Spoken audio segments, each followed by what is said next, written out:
오늘 말씀의 제목은 하나님의 손이 되어 이렇게 지었습니다. 하나님의 손이 되어. 예배자로 산다는 건 그 사람 안에 무엇을 위하여 사는지 또 그 사람 안에 무엇이 있는지를 분명하게 나타내는 것입니다. 하나님을 위하여 살고 하나님이 그 사람 안에 있고 또 그 사람도 하나님 안에 있다는 증거입니다. 우리는 마땅히 예배해야 할 자들인 예배자로 부르심 받은 성도들입니다. 그래서 어떤 상황에서든지 영과 진리로 어디서든지 하나님께 예배하는 법을 배우고 있습니다. 우리가 어려운 시기를 만나서도 할 수 있는 대로 온라인인 가상 공간에서든 또 방역 수칙을 지키는 현장에서든 또 일상을 하는 가정에서든 아니면 직장에서든 우리는 어디서든 하나님과 함께 하나님 앞에서 예배하는 방법을 배우고 있습니다. 이제는 우리가 조금 더 나아가서 영으로만 예배하는 것이 아니라 또한 몸으로도 예배해야 한다는 것을 연습해야 하고 또 알아야 합니다. 어제는 우리의 지체인 이 입을 가지고 어떻게 예배하는가를 함께 나눴었습니다. 우리의 입이 하나님의 입이 되어 하나님의 말씀을 내 입에 담고 그 말씀이 다른 사람을 살리는 입으로서 내 입으로 드리는 예배자로서 삶을 살자는 것이었습니다. 오늘은 이제 우리의 손으로 하는 일들로 예배자로 살자는 것입니다. 하나님께서는 말하시고 행동하시는 분이십니다. 그렇게 하나님은 자신을 나타내시는 분이십니다. 오늘날 하나님 닮은 그런 우리들, 하나님의 자녀들도 말하고 또 행동함으로 우리가 정말로 하나님의 자녀됨, 우리가 정말로 구원받은 사람들임을 증명해야 할 것입니다. 손이라는 단어가 성경에서는 특히 하나님의 손이라는 단어는 하나님의 창조의 권능, 능력, 또 연약한 자를 덮어주시는 손, 따뜻한 손, 또 하나님의 선하신 도움, 또 섭리 이런 의미로 많이 쓰이는 단어이기도 합니다. 오늘은 그 많은 손 중에서 우리 주님, 예수님의 손이 무엇을 했는가를 보고자 합니다. 오늘 우리가 읽은 이 본문의 내용은 여기 앉아 계신 분들이라면 다 아시는 내용들입니다. 야이로의 딸, 어린 12살 된 딸이 죽어가고 있을 때 예수님을 불러 우리 집에 빨리 오셔서 고쳐주세요 라고 해서 예수님이 가시는 길에 그 아이가 죽었습니다. 그래서 예수님 더 이상 오실 필요가 없습니다. 아이가 죽었습니다. 그럼에도 불구하고 예수님께서는 그 집에 들어가시고 그 집에서 그 아이가 잔다 하고 했을 때 사람들이 비웃었다고 여기 기록되어 있습니다. 그런 비웃음에도 아랑곳하지 않으시고 친히 그 손으로 직접 그 어린아이의 귀한 딸의 손을 붙잡아 일으키시며 아이야 일어나라 하고 달리다 쿰 이렇게 번역되어 있는 그 말씀을 하시면서 아이를 일으켜 세운 살리신 생명의 역사가 나타난 기록을 봅니다. 이는 예수님께서 하나님으로서 또 그리스도로서 생명을 살리는 사역을 감당하신 것입니다. 이는 인격을 입으신 그리스도께서 하나님의 손이 되어 하나님의 생명의 능력을 직접적으로 그 아이의 손을 붙잡아 살려주신 것입니다. 그리스도께서 그렇게 사람을 살리는 일은 여러 가지 더 하셨습니다. 결국에는 그 손으로 친히 십자가에 못 박혀 죽으심으로 그 손에 구멍이 나기까지 또 그 손에서 피가 흐르기까지 모든 하나님의 사랑하시는 죄인들을 구원하는 생명의 역사를 이루어내셨습니다.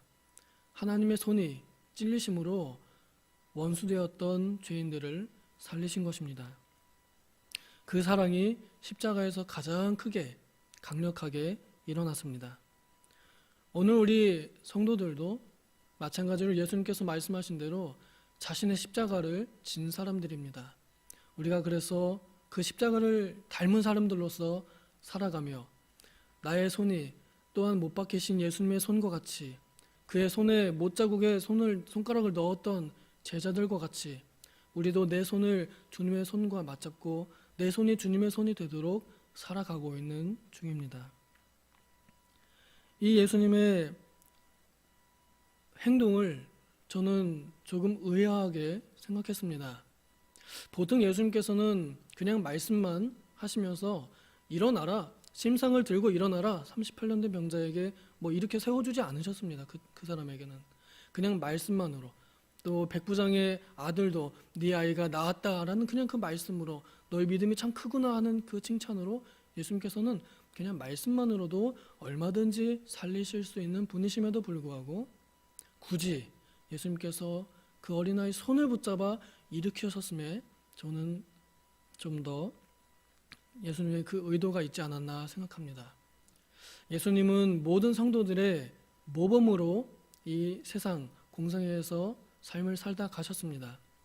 공생애를 시작하시기 전에도 목수의 아들로서 자신의 일상의 일들을 충실히 감당하셨고, 또 그리스도의 사역이 있을 때에도 사람들을 살리는 그러한 손으로 안수하여 병자들을 낫게 하고 또 이 소녀를 붙잡아 일으키는 그러한 일들을 하신 것입니다. 오늘날 우리 성도들도 그 예수님을 닮은 또 같은 주님을 모시는 사람들로서 우리의 손이 하나님의 손이 되어 다른 사람들에게 쓰러져 있는 자들을 직접 붙잡아 일으키고 도움이 필요한 자를 붙잡아주고 넘어져가는 자들을 잡아주고 정말로 먹을 것이 없는 자들에게 우리가 도움의 손길이 되어서 그들에게 정말로 먹을 것을 공급해주고 또 아픈 자들이 있으면 그 아픔을 보듬어주고 도와주는 그러한 일들이 곧 우리가 하나님의 손이 되어서 이 세상을 살아가는 것일 것입니다. 성경에 옛날 다윗이 자신의 직접 이 손으로 악기를 연주할 때 그 성령에 감동된 연주가 정신 나간 사울 왕을 마음을 상쾌하게 하고 또 제정신으로 돌아오게 한 치유의 역사가 있었습니다. 또 신약에는 바울 사도가 예수님의 그 영광의 빛에 눈이 어두워졌을 때, 눈이 너무 멀어가지고 빛이 어두워졌을 때 제자들이 성도들이 그의 손을 붙잡아 다메섹으로 이끌어 주었던 것처럼 오늘날 우리 성도들도 우리의 가까운 이웃들 또 먼데 있는 이웃들이든지 말뿐 아니라 힘내시오, 뭐 드시오, 음식을 드시오 그런 말뿐 아니라 정말로 우리의 손길, 우리의 손뿐 아니라 우리의 행동하는 그 모든 행위들, 특히 선행들, 그런 선행들이 그들에게 보이지 않는 하나님의 손이 되어 하나님의 손이 진짜 존재함을 느끼는 따뜻한 손길로서 복음의 손길이 그들에게 닿기를, 그러한 손길로 우리의 손이 쓰이는 예배자의 삶을 살기를 소망합니다. 오늘 하루도 우리가 할 수 있는 대로 우리가 하나님의 손이 되어 이웃들에게 선한 영향력을 미치는 그러한 참된 예배자들 되기를 바랍니다. 기도하겠습니다. 하나님 아버지, 우리의 손은 너무나 연약하여서 우리가 할 수 있는 것들은 그리 많아 보이지 않습니다. 그래서 나는 못한다고 또 내가 해봤자 소용이 없을 거라고 하면서 우리는 기껏 먹었던 조그마한 선행들도 쉽게 포기하고 잘 하지 않으려 합니다. 우리가 교회에서는 아멘, 할렐루야, 하나님 영광 높여드립니다, 또 하나님 능력이 있으십니다 라고 하면서 정작 우리 손에 맡겨진 하나님의 능력을 사용하려 하지 않습니다.